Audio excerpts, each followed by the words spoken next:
Welcome to today's lesson in physics. Today we are discussing the continuation of center of mass. We have already discussed how to find center of mass of systems of particles. Now we are discussing center of mass of systems with continuous distribution of mass. By the word continuous distribution of mass, we mean a rigid body in which the particles are closely packed. It is the same as the solid bodies which we see in our daily life. It can be a pencil box, or it can be a ruler or a flywheel, or whatever it is. It is a system of closely packed particles. And in the case of such particles, the number of particles is so large that we cannot carry out the summations over individual particles in these equations which we use to find the center of mass. For a body of continuous distribution of mass, the expression for coordinates for the center of mass can be written as xcm is equal to 1 by m integral x dm. Likewise, ycm equal to 1 by m integral y dm, and zcm is equal to 1 by m integral z dm.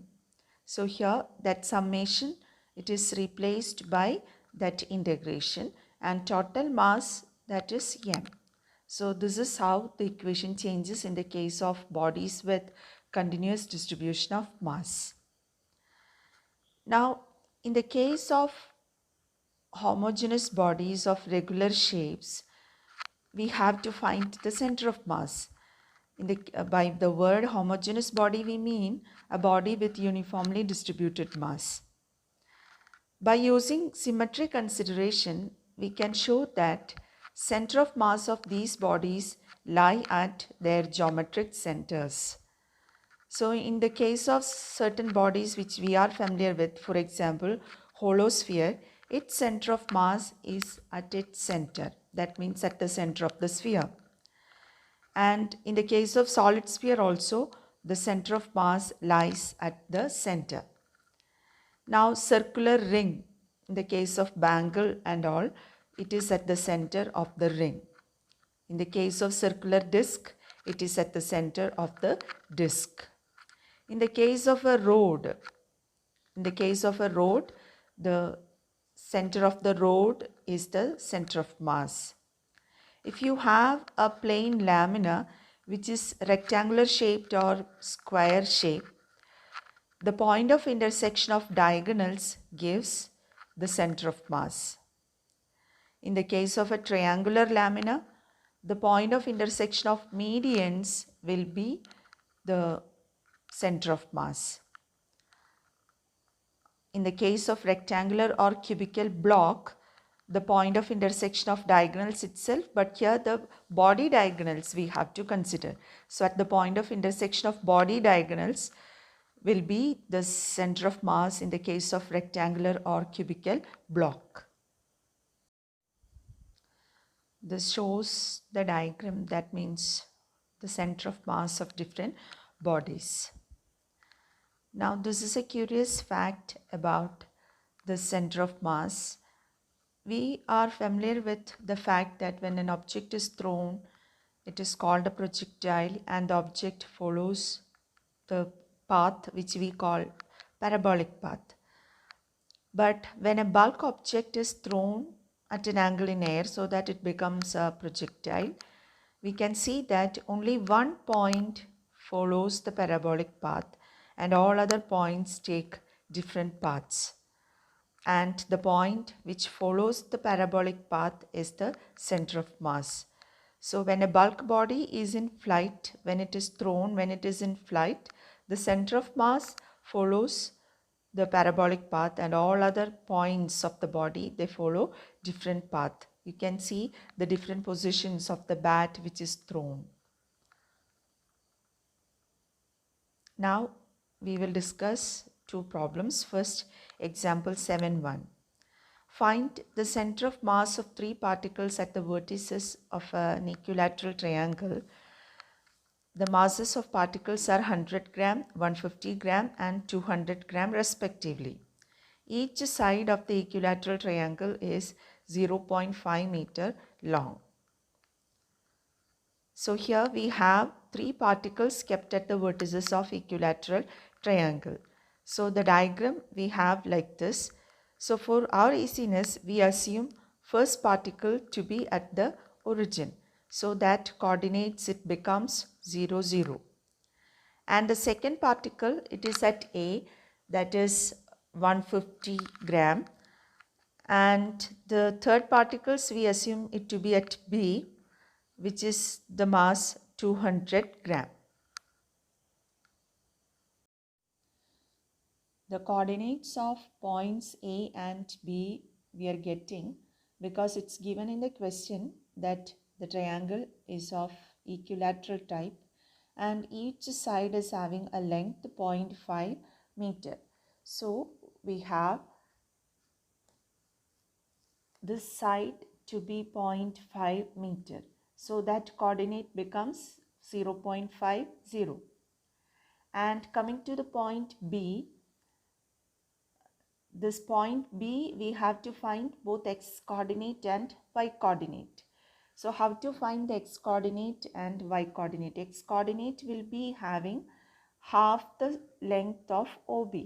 It is from the symmetry and it's given that it is an equilateral triangle. So the x coordinate of B will be half the length of OA. Half the length of OA means it is 0.25. Now to get the y coordinate, we can use Pythagoras theorem in that triangle, right triangle. So we will get root of 0.5 square minus 0.25 square because this is a right triangle. In this right triangle, this side is 0.5 and this side is 0.25. So that third side we can find using the equation root of hypotenuse square minus the other side square. So root of 0.5 square minus 0.25 square. So by solving this, when we substitute for this, we will get it as, or it is the same as 1 by 2 whole square minus 1 by 4 whole square. So it will be root of 1 by 2 whole square, it is 1 by 4 minus 1 by 4 whole square is 1 by 16. So you'll get root of 12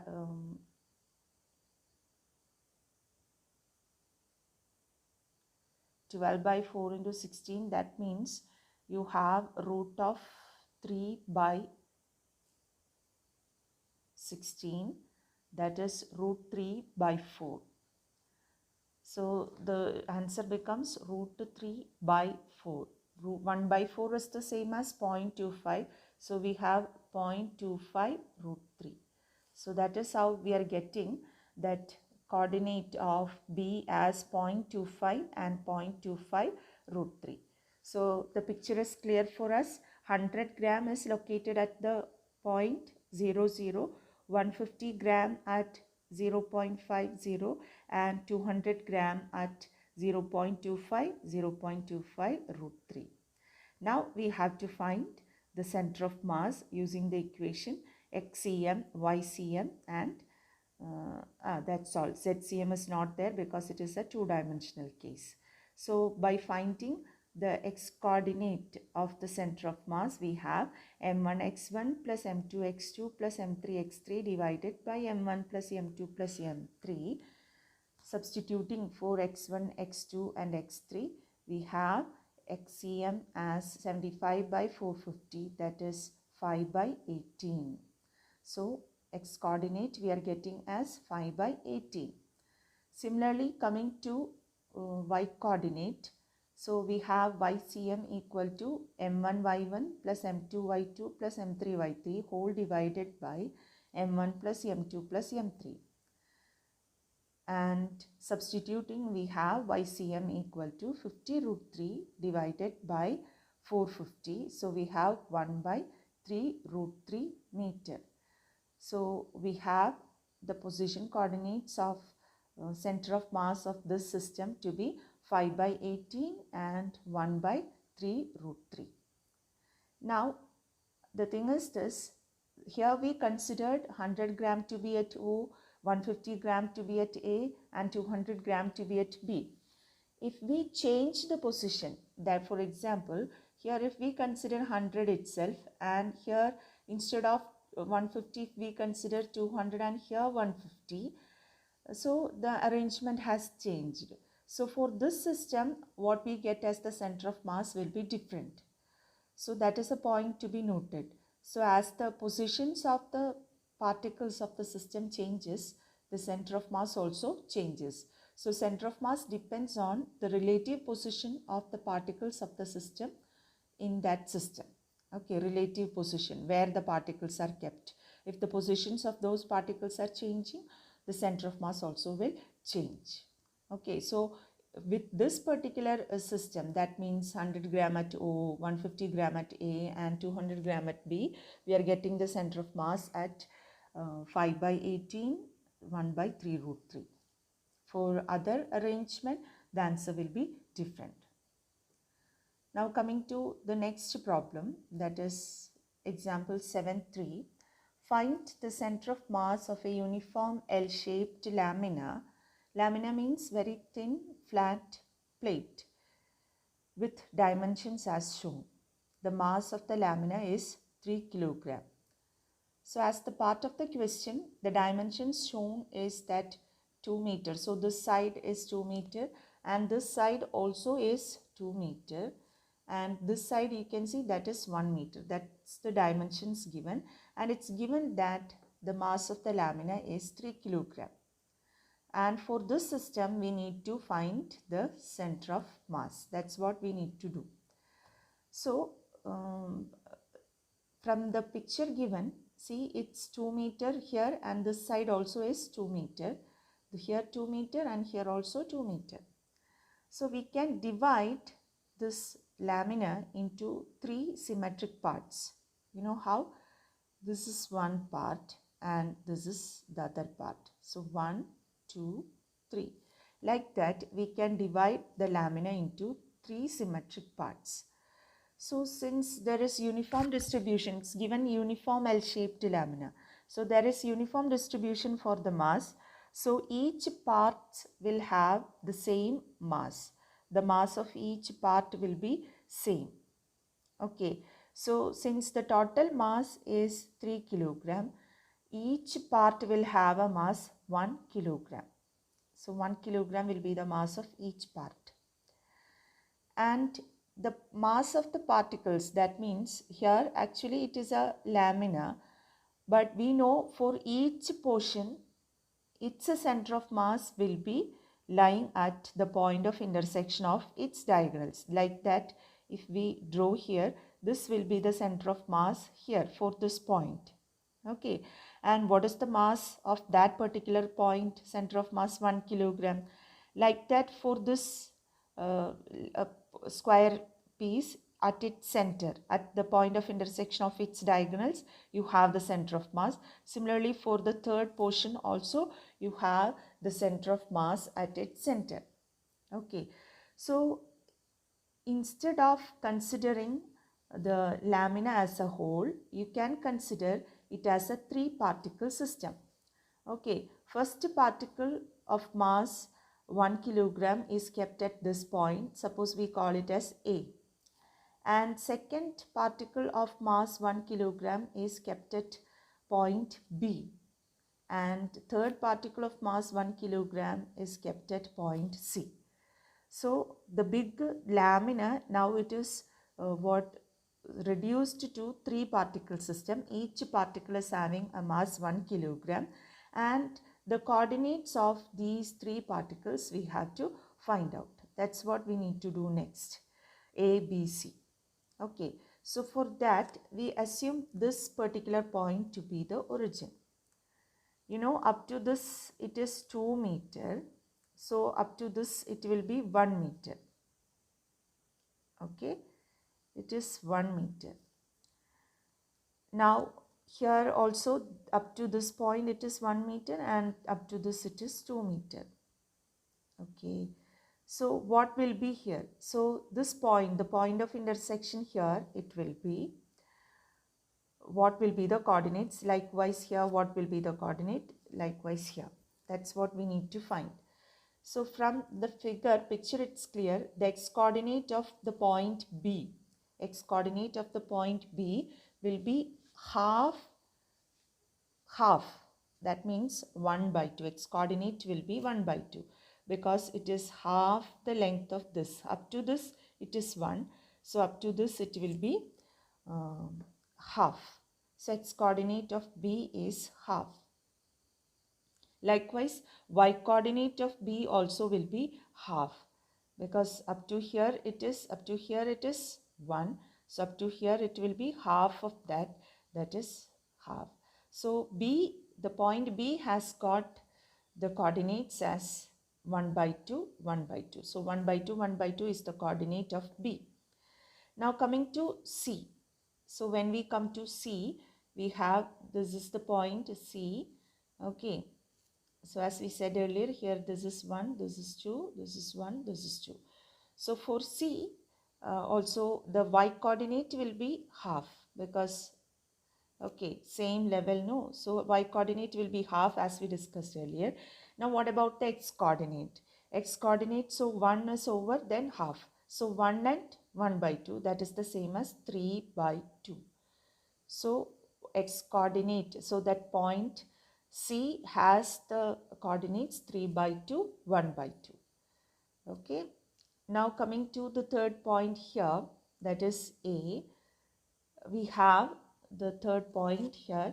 So it will be having x coordinate 1 by 2, and y coordinate it will be having 1 plus 1 by 2, that is 3 by 2.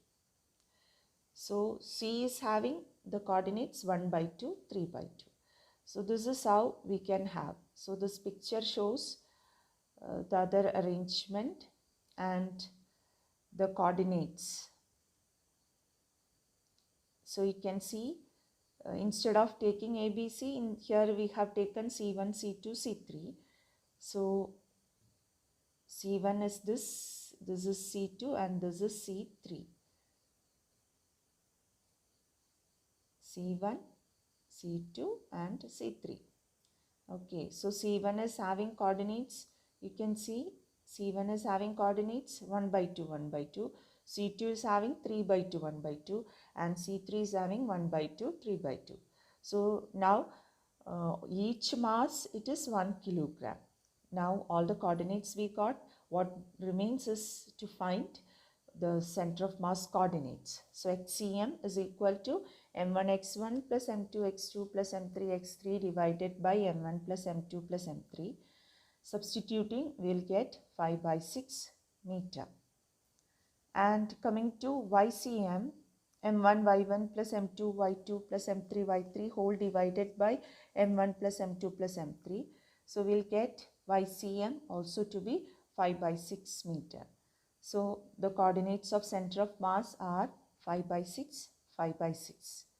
Unit is meter. With that, we wind up today's lesson. Thank you.